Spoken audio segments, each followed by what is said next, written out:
નમસ્કાર મિત્રો, તો આજના આપણે હવામાન સમાચાર લઈને આવી ચૂક્યા છીએ। તો હવામાન સમાચારમાં ગુજરાતના ઘણા જિલ્લાઓમાં માવઠા સાથે પવન, ગરમી અને બધું અનુભવી રહ્યું છે। ગરમીનો પારો પણ ખૂબ જ ઊંચો અત્યારે જઈ રહ્યો છે અને સાથે સાથે વાવાઝોડાનો એટલે કે પવને પણ 40-50ની કિમી પ્રતિ કલાકની ઝડપે ફૂંકાઈ રહ્યો છે, જેનાથી અમુક જગ્યાઓએ નુકસાન પણ જોવા મળી રહ્યું છે। સાથે સાથે માવઠાઓ પણ જોવા મળ્યા છે। ગુજરાતના ઘણા અલગ અલગ જિલ્લામાં માવઠાઓ મોટા સંખ્યામાં જોવા મળ્યા છે। ખૂબ પાણી પડતા 3-4 ઇંચ અમુક જગ્યાએ પાણી જોવા મળે છે। તો આપણે અત્યારે વાત કરીએ તો દક્ષિણ ગુજરાતમાં વીજળી અને વરસાદનું યલો એલર્ટ જે જાહેર કરવામાં આવ્યું છે મિત્રો। તો અમદાવાદ શહેરમાં વાતાવરણમાં ગરમીનું પ્રમાણ વધારે રહેતા 42 સેલ્સિયસ તાપમાન વચ્ચે ગરમી અને ઉકળાટ જોવા મળી રહ્યો છે। ગુજરાતના અલગ અલગ રાજ્યોમાં જે જિલ્લાઓ મિત્રો હોય છે, આપણા ભારતના રાજ્યમાં અલગ અલગ જિલ્લામાં માવઠાનું વાતાવરણ અનુભવાઈ રહ્યું છે અને ગુજરાતમાં પણ આની અસર જોવા મળી રહી છે।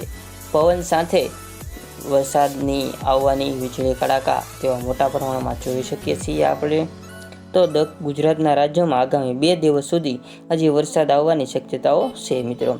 દક્ષિણ ગુજરાત અને સૌરાષ્ટ્રમાં ગાજવીજ સાથે સામાન્ય વરસાદ પડવાની શક્યતાઓ છે, જ્યારે દક્ષિણ ગુજરાતમાં નવસારી, ડાંગ, વલસાડ, દમણ, દાદરાનગર હવેલી એટલામાં મિત્રો વરસાદ તમે આપણે જોઈ શકવાનો છે આગામી 2 દિવસમાં।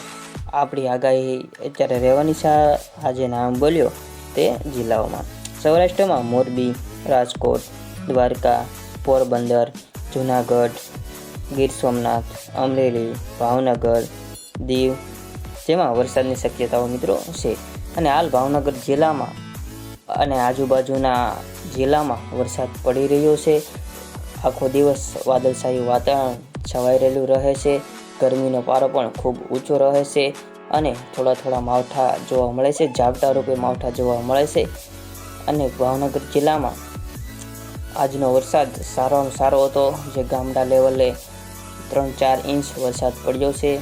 ખેતી કરવાની પણ જો મિત્રો ખેડૂતો કરી શકે તેવો વરસાદ પણ પડી ચૂક્યો છે, પણ આ પછી માવઠાનો વરસાદ ટકી ન શકે એટલા માટે ખેડૂતો યોગ્ય લાગે તે કરવામાં આવે છે। બાકી ખેતરોમાં અમુક જગ્યાએ ખાબોચિયા અને પાણી પણ ચાલી ચૂક્યા છે। તો અલગ અલગ મિત્રો રાજ્યોના જિલ્લાઓમાં વરસાદ જોવા મળી રહેશે અને ગરમીનો પારો પણ ખૂબ વરસાદ લાવવાની સંભાવના દર્શાવે છે। ગરમી જેમ જેમ વધવાની છે તેમ વરસાદ આવવાની સંભાવના ચાલુ થાય છે। જૂનમાં વરસાદ અનુભવતા હોઈએ છીએ, થોડોક આગળ માવઠાની શરૂઆત થઈ ગઈ છે અને ગુજરાતમાં આગામી 10 જૂનમાં વાવાઝોડા આવવાની સંભાવના પણ રહેલી છે। 2 વાવાઝોડા આવવાની સંભાવના રહેલી છે, તો તે વાવાઝોડા વિશે આપણે આગળ પછી નવા વિડીયોમાં વાત કરીશું। અત્યારે જેટલા મેં તમને રાજ્ય અને જેટલા નામ આપ્યા છે તેમાં 2 દિવસ વાદળછાયું વાતાવરણ રહેવાની સંભાવના છે। તો આ વિડીયો મિત્રો અહીંયા પૂરો કરીએ છીએ। ચેનલ પર નવા હોય તો સબસ્ક્રાઈબ કરી દેજો અને આ વિડીયોને લાઇક કરી દેજો।